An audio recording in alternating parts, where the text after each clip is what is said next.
So you guys have probably seen the tool host point by intersection. I'm just going to draw a couple of reference lines. I'm in the conceptual math environment, by the way.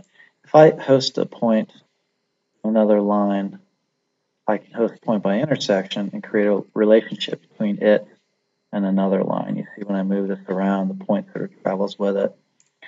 And it's not just a two-dimensional relationship. If I copy this work plane up and I grab one of these lines and rehost it, you'll see that that relationship is maintained even though the lines aren't actually touching one another. If I go into the top view, you can see it more clearly. Somebody showed me something cool today, and it was just sort of they stumbled across it by accident. I wanted to share it with you guys and show you what this does. So I'm going to draw a reference line, and this is the person was fooling around with point rigging a curtain wall panel, and I thought it was kind of cool.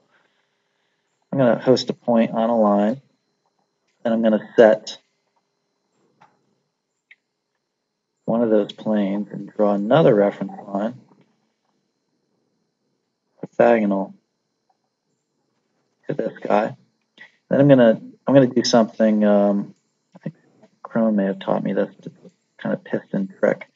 This is allowing me to my parameters on the fly. So I'm going to create a cylinder, grab the bottom of the cylinder, lock the profiles. Then I'm going to come up to the parameters, and you see now we have a positive and negative offset. So I'm going to parameterize one of those and call it piston. And now I have this sort of piston toggle, and I'm going to use that to actually move this line back and forth. So I'll grab the point down here, and I'll go up to the parameters, and I'll change the measurement to segment length.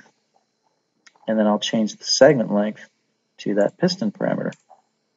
You'll see that it moved. Well, if I grab the top of the piston and I sort of flex it, it moves along with it. This is just a kind of fun way to toggle parameters on the fly. So what I'm going to do is I'm going to create another reference line. Oops, do this on the level 1. I'm going to create a reference line sort of up here. I'm going to look at that in plan so you can see the relationship of it. And it's not quite as long as as this line, and it's sort of zooming off into space in a certain direction. What I'm going to do is I'm going to put a point on my little cantilever line. I'm going to grab this point, move it up. I'm going to grab the point.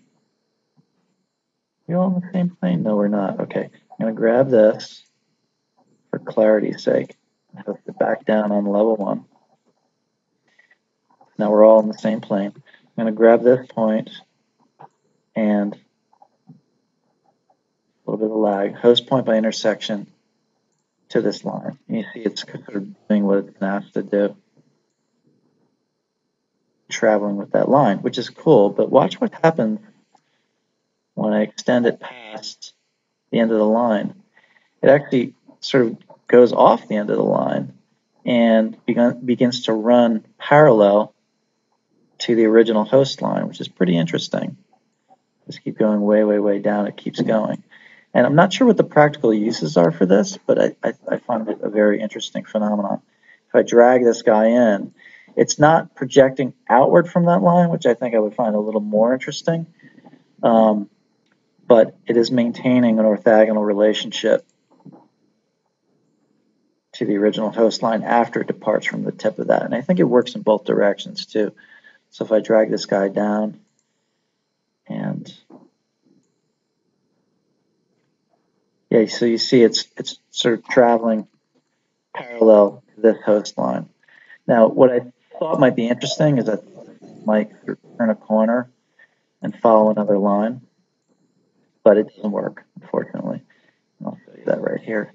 If I drag this up, it travels with my line, and as soon as it departs from the end of that line, it starts traveling again to this sort of master host line.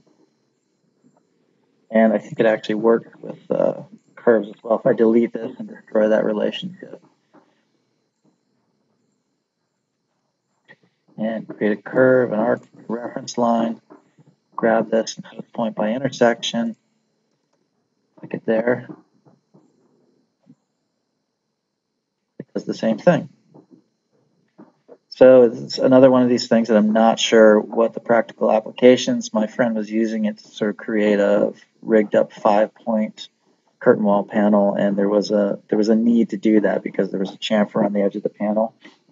And this system was actually able to maintain 2 parallel lines and a chamfer, which I thought was kind of interesting.